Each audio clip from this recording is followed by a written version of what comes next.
бүхэндээ хичээлийн шинэ жилийн баярын мэндийг хүргэе. Та бүгдээрээ дамжуулаад Монгол улсад өнөөдөр эрдмийнхаа тэр их сургалтынхаа ажлыг эхлүүлж байгаа олон боловсролын байгууллагууд болон эрдмийн алтан өргөөнийхөө алтан бусыг асгаж байгаа оюутан залуус суралцагчдаа баярын мэндийг хүргүүлье. Тэгээд манайхын шинжлэх ухааны үндэсний сургууль өнөөдөр нийт 11,997 сурагчтайгаар хичээлийн жилдээ угтаж байна.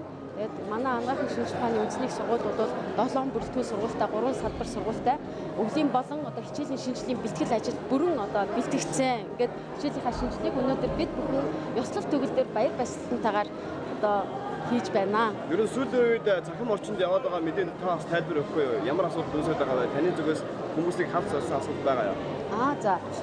Яг ерөнхийдөө тийм асуудлууд гарсан. Тэгээд тэнд бол манай 5 хүн яваад байгаа юм байлээ. Хоёр нь бол аж ахуйн дарга, аж ахуйн мэрэгчлэн ажилтан хоёр байгаа.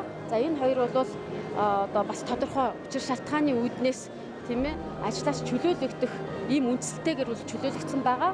За бусад 3 багш бол нэг нь манай бие анагаахын сургуулийн багш, анагаах ухааны сургуулийн төвийн эрхлэгч, нэг нь нийгмийн эрүүл мэндийн сургуулийн багш, ийм 3 багш нар байгаа.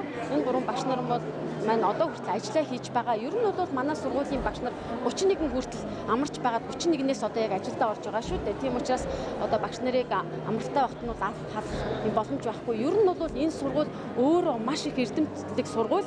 Энд байгаа хүн болгон энэ сургуулийн хөгжил дэвшилтэд хэрэгтэй. Харин ч бид нар манай сургууль өргөжин тэлж байгаа учраас өшөө олон багш нар биднэрт хэрэгтэй. Тийм учраас бид нар багш нараа эрхэмлэн дээдлэж биднийхээ эрдэм мэдлэгийг оюуныг улам чадваржуулах, оюутнаа дэмжиж ажилдаг, ажиллах бүхэл боловцоо боломжийг бүрдүүлж тэднийхээ бас нийгмийн баталгаад байдлыг хангах чиглэлээр бид нар ажилланаа. Ийм учраас тэр багш нар маань бас ойлгосон бидтэй. Тэгээд өнөөдөр ийм сайхан бэлтгэл өдөр бол бид нар бүрэн бүрэлдэхүүнээр энэ сургууль 100% ингээд баяр баясгалантайгаар ингээд үйл ажиллагаагаа эхэлж байна.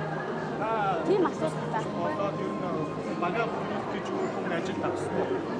За ер нь бол энэ сургуульд бол хүмүүс 2-3 ажлыг давхар хийж ирсэн байлээ.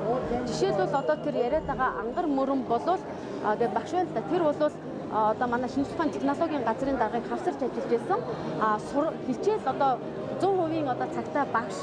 Дээрээс нь бүхэл бүтэн нэг том газрыг аваад явна гэдэг бол хэцүү. Тийм учраас цаашид үйл ажиллагаа маань яг зөв зохистой бидний зориод байгаа тэр зорилгыг бүрэн гүйцэд биелүүлэхийн тулд яг ажлын байран дээр оноос хүн нь тэр өөрийнхөө амьдрал бүх цагаа оюун ухаанаа 100% зориулж ажиллах учиртай. Ийм үднээс бол би тэр ангар мөрөн багшийн